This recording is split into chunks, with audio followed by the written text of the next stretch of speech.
Welcome back, Pauls. Let's see where did this Jacob Aubon go. Let's go straightly to the chapter. It's chapter 10, the danger sign. Alert for possible danger, Nancy moved forward with the utmost caution. It occurred to her that possibly Aubon has become aware he was being followed and had hidden in the bushes to watch the pursuer. I'll walk into a trap, Nancy thought with alarm. Mr. Aubon will learn I'm spying on him and everything will be ruined. With great caution, she moved from one bush and tree to another. Laura's guardian was not hiding behind any of them. That's funny, Nancy said to herself. She examined the ground, almost expecting there would be a cave or secret tunnel in the vicinity. But the earth was firm and in many places were rocky. Finally, Nancy came to a tiny clearing. On the far side, attached to a large oak, was a crudely printed wooden sign which read, Private property, keep out, danger. I wonder if that's where Mr. Aubon went and why, the young detective asked herself. She waited several minutes, then decided to cross the clearing. She was not stopped. Entering the woods again, she saw a dilapidated shack. The windows had been boarded up and the roof sagged.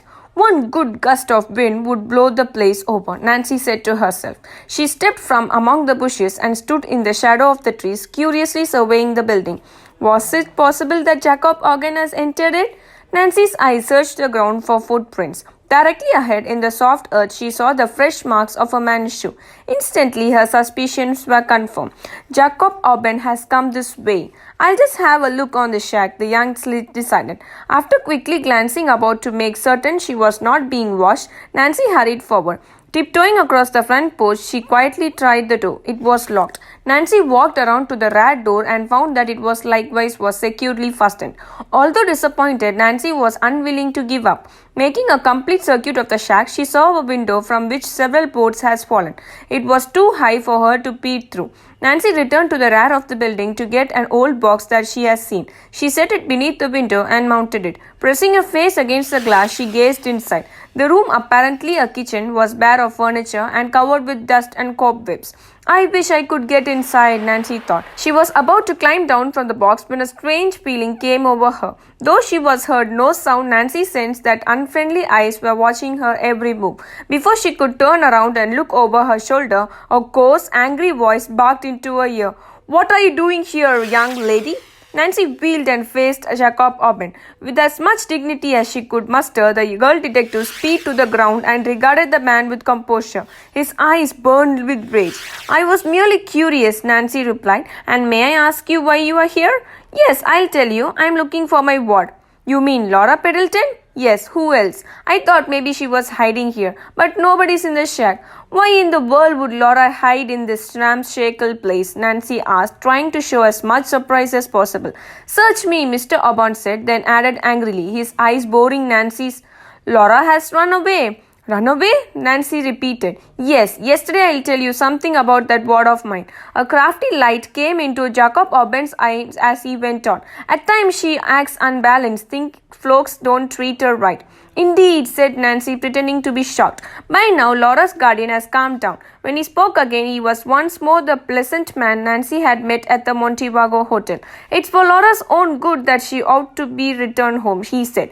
Mrs. Aubon is dreadfully upset. She loves Laura just like a mother. Miss Drew, have you heard from Laura by any chance? Nancy was on her guard. Why should I hear from her? She countered. We never met until that accident on the lake and she came to rescue my friend Helen and me. Mr. Aubon did not pursue the subject. Instead, he said, Laura's a nervous, high-strung girl. Why do you know she locked herself in a room the entire time she was with us? Wouldn't eat or even let us try to help her. Terrible, Nancy said, pretending to be shocked. Laura does need help. Secretly, Nancy felt that Jacob Aubon was telling this version of the locked door story to cover his own actions in case they came to light. Have you notified the police, Mr. Aubon? She asked, probing for further information. We have a private detective working on the matter, the man stated. We don't want any bad publicity because of dear Mary Pendleton's memory. She entrusted Laura to my care because she knew how much my wife and I would love the girl. Nancy suddenly was finding it hard to concentrate on what Mr. Aubon was saying. Was she wrong or had she heard a sound inside the shack? This is very strange, she told herself, but I don't dare pursue the subject or Mr. Auburn will really become suspicious.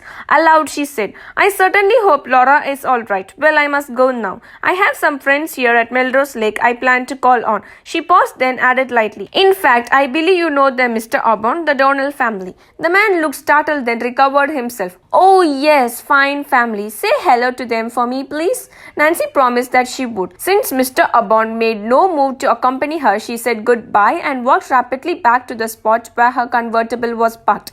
As Nancy climbed into it, she cast a glance over her shoulder. There was no sign of Mr. Auburn. Had he gone into the shed? Was someone there? Had he been delivering passages to the person?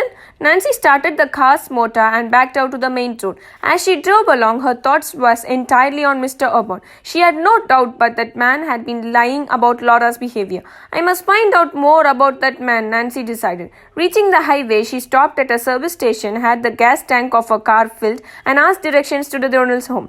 The attendant told her how to reach the place, and a short while later, Nancy drew up before a lovely redwood house located well off the road. She got out and rang the front doorbell. There was no answer. Nancy walked around to the back of the house. A gardener was there trimming the flower beds. Howdy, miss, the elderly man hailed here. Looking for the Donnells? Yes, are they away? Nancy inquired. Yep, they are visiting relatives in Crescent Gardens till tonight. Any message? Nancy said no, that she would call again and thank the man. As she drove away, Nancy was disappointed that she had been unable to pick up any information regarding Mr. Auburn. I don't want to leave Melrose Lake until I have learned something to help Laura, she thought. Mr. Auburn may trace her whereabouts to our home and force Laura to return with him before Dad gets back to town. I suppose he was a legal right to do it. At last, an idea came to Nancy. I'll go to one of the hotels on the lake and engage a room. Then after it gets dark, I'll do a little more investigating. Fortunately, Nancy always carried an overnight case in her car trunk. It contained pajamas and robe, 2 changes of clothing, toilet articles, and this time of year, a bathing suit.